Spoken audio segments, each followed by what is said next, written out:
Hello बच्चों, welcome to class 5th।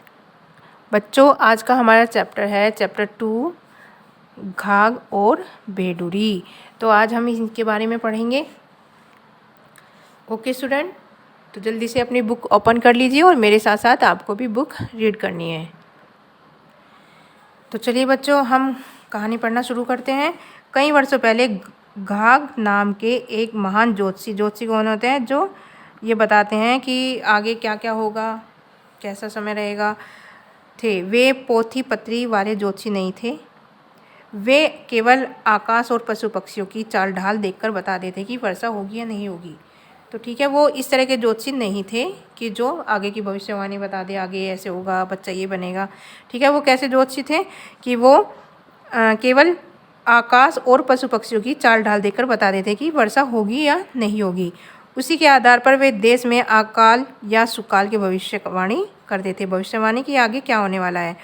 उन दिनों मौसम की जानकारी देने वाले यंत्र भी नहीं थे, लेकिन इस विद्या का बड़ा महत्व था। फिर भी घाघ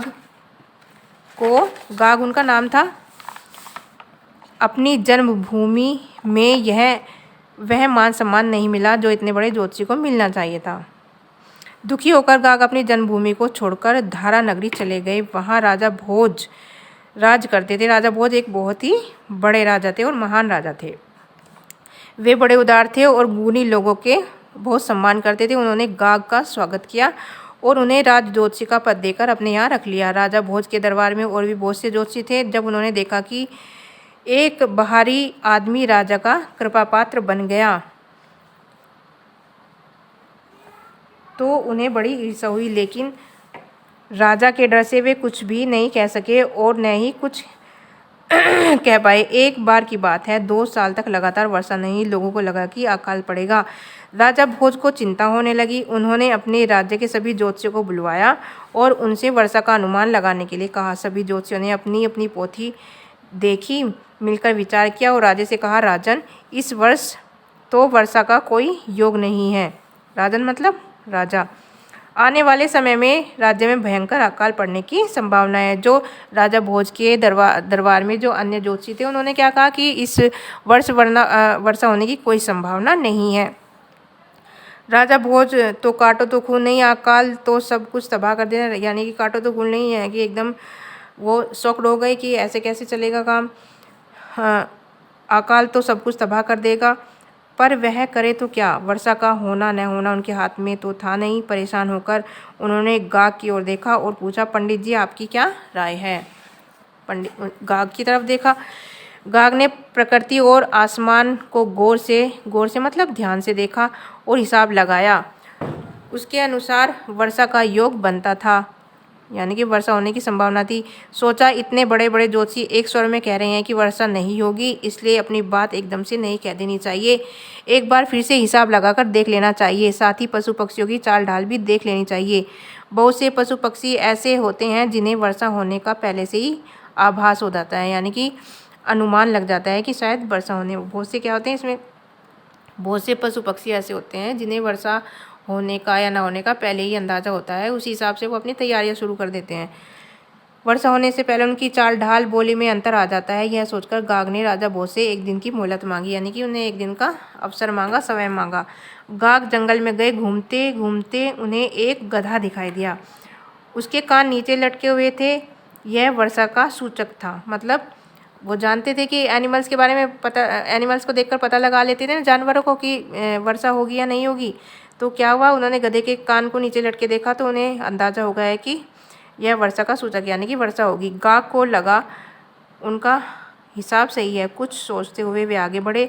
आगे चींटियों का बहुत बड़ा दल उनके मुंह में अन्न के कण दबाए तेजी से अपनी बाबी की ओर बढ़ रहा था। कुछ और आगे बढ़े तो देखा कि चिड़िया धूल में नहा रही है।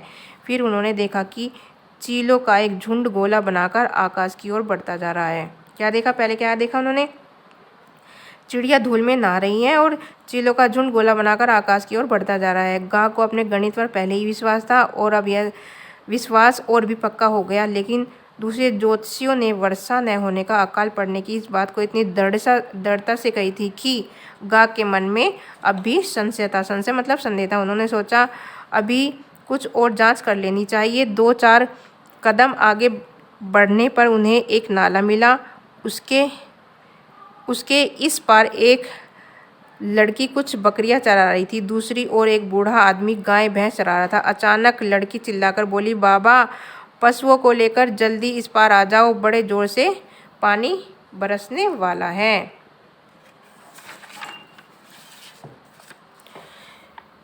फिर गायें नाला पार नहीं कर सकेंगी। बाबा पशुओं को लेकर इस पार आ गए। उन्होंने अपनी बेटी से पूछा, बेटी तुम्हें कैसे मालूम हुआ कि बारिश होने वाली? लड़की ने कहा, बाबा, नाले में टिटहरी ने अंडे दे रखे हैं। वह घबराई अंडों को उठाकर दूसरी जगह ले जा रही थी। देखो वह कितनी आवाज़ कर रहे हैं, इससे साफ मालूम होता है कि वर्षा होने वाली है। अब गाग को अपने हिसाब पर तनिक भी संदेह नहीं रहा। वह नगर में लौट आया। अगले दिन जब राज दरबार लगा तो गाग ने कहा, राजन, आप चिंता न करें, वर्षा होगी और शीघ्र होगी।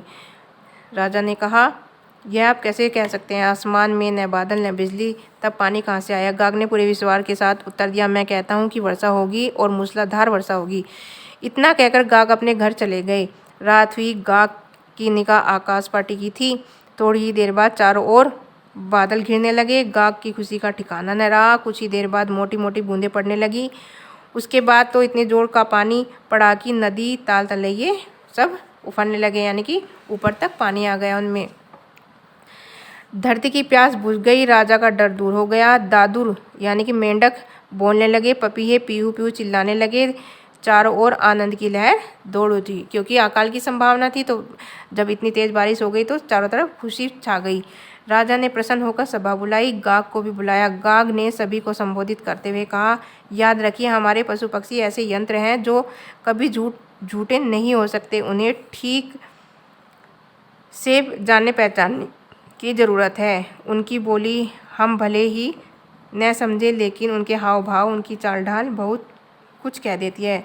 राजा ने गाग को पुरस्कार देकर सम्मानित किया। गाग को जो लड़की नाले पर मिली थी उसका नाम भेडूरी था। घाघ ने भेडूरी से विवाह कर लिया था।